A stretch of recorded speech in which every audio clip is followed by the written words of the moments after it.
ಅದು ಅನುಕಂಪ ನಮ್ಮ ಕರ್ತವ್ಯ. ಅದು ಅನುಕಂಪ ನಮ್ಮ ಕರ್ತವ್ಯ. ಅವರು ಹಂಗೆ ಹೇಳಿಕೆ ಕೊಡೋದು ಸರಿ. ಅವ್ರು ಹಂಗೆ ಹೇಳಿಕೆ ಕರೆಕ್ಷನ್ ಗಿರೀಶ್, ಅನುಕಂಪ ನಮ್ಮ ಕರ್ತವ್ಯ. ಅದು ದೂರದವರು ಬಂದ್ರೆ ನಾವು ಮಾತಾಡ್ತೀವಿ ಅವ್ರನ್ನ. ಎಸ್, ಕರ್ತವ್ಯ. Agreed agreed agreed agreed agreed correct. ಅವ್ರ ಹೇಳಿಕೆ ಉಲ್ಟಾ ಕೊಟ್ರೆ ಯಾಕೆ ಮೇಡಮ್ ಈ ತರ ಉಲ್ಟಾ ಹೇಳ್ತಾ ಇದ್ರಿ ಅಂತ ಕೂಡ ನಾವು ಹೇಳೋದು ನಮ್ಮ ಕರ್ತವ್ಯನೇ. ಅದನ್ನು ಹೌದು. ಇನ್ನೊಂದು ಕಡೆ ಈಗ ಆನೆ ಮಾವುತ ಕತೆ ಒಂದು ಕಡೆ, ಸೌಜನ್ಯ ಕಥೆ ಒಂದು ಕಡೆ ಇರಬೇಕಾದಾಗ, ಚಿನ್ನಯ್ಯ ಒಂದು ಬುರುಡೆ ತಂದಾಗ ಗಿರೀಶ್ ಮಟ್ಟಣ್ಣನವರ್ ಆ್ಯಂಡ್ ಮಹೇಶ್ ಶೆಟ್ಟಿ ತಿಮರೋಡಿ ಕನ್ವಿನ್ಸ್ಡ್ ಅದಕ್ಕೆ ಇಂಥದ್ದೇ ಯಾವುದೋ ಕೊಲೆಗಳ ತಲೆ ಬುರುಡೆ ಇದಿರಬೇಕು ಅಂಥೇಳಿ. ಪ್ರಾರಂಭದಲ್ಲಿ ನೀವು ಹೇಳಿದ್ದೀನಿ, ಈಗಲೂ ಹೇಳಿದ್ದೀನಿ, ಮುಂದೆ ಹೇಳ್ತಾ ಇದ್ದೀನಿ. SIT ತನಿಖೆ ಮಾಡಬೇಕಾದ್ರೆ ಆ ಕುರಿತಂತಹ ಯಾವುದೇ ಹೇಳಿಕೆಗಳನ್ನು ಕೂಡ ನಾನು ಕೊಡೋಕ್ಕಾಗಲ್ಲ. ಏನೇ ಹೇಳಬೇಕು ಅದನ್ನು SITಗೆ ನಾವು ಹೇಳಾಗಿದೆ. ನಿಮ್ಮ ಮುಂದೂ ಕೂಡ ಕರೆದ್ರೆ ನಾವು ಹೇಳ್ತೀವಿ. ಈ ಒಂದು ಕೇಸಲ್ಲಿ ಏನಾಯಿತು ಅಂತ ಹೇಳಿದ್ರೆ, ಆರಂಭದಲ್ಲಿ ಯಾರ್ಯಾರ ಮೇಲೆ ಆರೋಪಗಳು ಕೇಳಿ ಬಂತೋ, ಯಾವ್ಯಾವ ವ್ಯಕ್ತಿಗಳನ್ನ ಹೆಸರಿಸಿದ್ರೋ, 106 ಹಣ ಹೂತುಬಿಟ್ಟಿದ್ದೀನಿ ಕಂಪ್ಲೇಂಟಲ್ಲಿ ಹೇಳಿರ್ಬೇಕು ಅವರು. SIT ಮುಂದೆ ಹೇಳ್ಕೊಂಡಿರಬಹುದು ಚಿನ್ನಯ್ಯ, ಇಂತಿಂಥವ್ರು ನಮಗೆ ಬಾಡಿ ತಂದು ಕೊಡ್ತಾ ಇದ್ರು, ರೇಪ್ ಆದಂಗೆ ಅನಿಸ್ತಿತ್ತು ನನಗೆ, ಕುತ್ತಿಗೆ ಎಸೆದಂಗೆ ಅನಿಸ್ತಿತ್ತು ನನಗೆ, ಅಸಹಜ ಅಂತ ಅನಿಸ್ಲಿಲ್ಲ ನನಗೆ, ಯಾರೋ ಕೊಲೆ ಮಾಡಿದ ಅನಿಸ್ತಿತ್ತು, ಎಲ್ಲ ಹೇಳಿಕೆ ಇದ್ದಾಗ ಒಂದು ವಲಯ, ಒಂದು ಗುಂಪು ಆ ನೋವನ್ನು ಅವ್ರು ಅನುಭವಿಸ್ತಿರ್ತಾರೆ. ನಮ್ಮಲ್ಲಿ ಇಂಥ ಆರೋಪ ಬಂದ್ಬಿಡ್ತಲ್ಲ ಅಂತ ಹೇಳಿ. ಇದಾದ್ಮೇಲೆ ಇನ್ವೆಸ್ಟಿಗೇಷನ್ ಮುಂದುವರೆದಂತೆ, ಇಲ್ಲ sir, I don't agree sir. No no no no no ಇಲ್ವಾ? No, they cannot play a victim role. ಈ ವಿಕ್ಟಿಮ್ ಕಾರ್ಡ್, ನೀವು ವಿಕ್ಟಿಮ್ ಕಾರ್ಡ್ ತೋರಿಸ್ಬೇಡಿ ಅವ್ರಿಗೆ. ನಾವು ತೋರಿಸ್ತೀವಿ. ಅವ್ರು ಸ್ಟಾರ್ಟಿಂಗ್ ಸುಮ್ಮನೆ ಇದ್ವಿ ನಾವು ಅಂತ ಹೇಳಿದ್ರು. ಅವ್ರು ಹೇಳ್ತಾರೆ. ಹೌದು ಸರ್, ತಡೀರಿ ಸರ್, ಇಲ್ಲಿ ಒಂದು ನಿಮಿಷ. ವೇದವಲ್ಲಿ ಪ್ರಕರಣದಲ್ಲಿ ವೇದವಲ್ಲಿ ಗಂಡನನ್ನೇ ಆರೋಪಿತ ಸ್ಥಾನದಲ್ಲಿ ಇಟ್ಕೊಂಡಿದ್ರು. ನೀವು ಮಾತಾಡ್ಸಿ, ಅವ್ರು ಹೇಳ್ತಾರೆ ಏನಂತ ಹೇಳಿದ್ರು ಗ್ರಾಮ ಪಂಚಾಯತಿಯವರು. ಏನಾದರೂ ಉಂಟಾ ಪೊಲೀಸರ ಸಮಕ್ಷಮದಲ್ಲಿ ಮಾಡಿರೋದು? UDR ಕೇಸಸ್ಸನ್ನು ಇದೇ ಚಿನ್ನಯ್ಯ ಹೂತಿರೋ UDR ಕೇಸ್ಗಳೆಲ್ಲ ತೊಗೊಂಡು ಬಂದುಬಿಟ್ಟು ಅದು ಪೊಲೀಸರಿಗೆ ಡಿಪಾರ್ಟ್ಮೆಂಟ್ ಬರುತ್ತೆ, ಅವ್ರು ಮಾರ್ಕ್ ಮಾಡ್ಕೊಂಡಿರ್ತಾರೆ. ಅದು ತಂದು ಕೊಲೆ ಅತ್ಯಾಚಾರ ಅಂತ ನಮ್ಗಳ ತಲೆ ಮೇಲೆ ಕಟ್ತಾರಲ್ಲ, ಸರಿನಾ ಅಂತ ಕೇಳಿದ್ರು ಅವರು.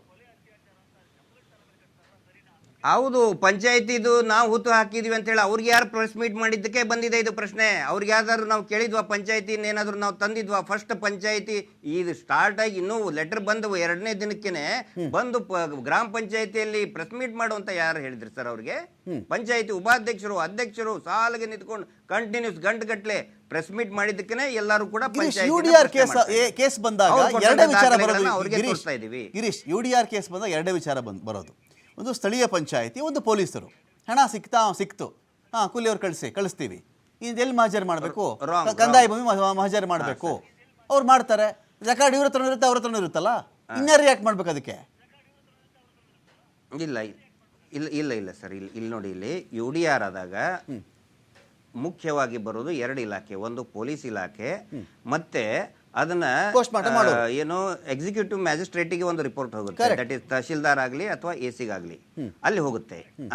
ಆ ನಂತರ ವಾರಸುದಾರರು ಇಲ್ಲದೆ ಇದ್ದಾಗ, ಅಪರಿಚಿತ ಶವ ಇದ್ದಾಗ, ಆವಾಗ ಗ್ರಾಮ ಪಂಚಾಯತಿಯವರು ತಮಗೆ ಮನಸ್ಸಿಗೆ ಬಂದ ಕಡೆ ಹೂತ್ ಹಾಕೋದಿಲ್ಲ. ಕಂದಾಯ ಭೂಮಿ ಅಪರಿಚಿತ ಶವ ಸಿಕ್ಕಾಗ ಅದಕ್ಕೆ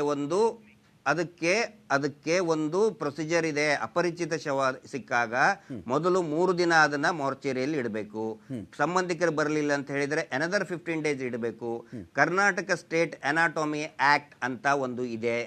ಅದರ ಪ್ರಕಾರ 15 ದಿನ ಆದ್ಮೇಲೂ ಕೂಡ ಬರಲಿಲ್ಲ ಅಂತ ಹೇಳಿದ್ರೆ ಯಾವ್ದಾದ್ರು ಮೆಡಿಕಲ್ ಕಾಲೇಜ್ಗಳಿಗೆ ಕೊಡಬೇಕು, ಅಥವಾ ತಹಶೀಲ್ದಾರ್ ಮತ್ತು ಠಾಣಾಧಿಕಾರಿಗಳ ಸಮಕ್ಷಮದಲ್ಲಿ ಯಾವ ಜಾಗೆಯಲ್ಲಿ ಹೂತು ಹಾಕಿದ್ದೇವೆ ಅಲ್ಲಿ ಅದನ್ನು ನಮೂದು ಮಾಡಬೇಕು. ಪಂಚರ ಸಹಿತ ಸಿಗ್ನೇಚರ್ ಮಾಡಬೇಕು. ಪೇಪರ್ನ ಅಡ್ವರ್ಟೈಸ್ಮೆಂಟ್ ಕೊಡಬೇಕಾಗತ್ತೆ, ಚಹರೆ ಪಟ್ಟಿ ಕೊಡಬೇಕಾಗತ್ತೆ.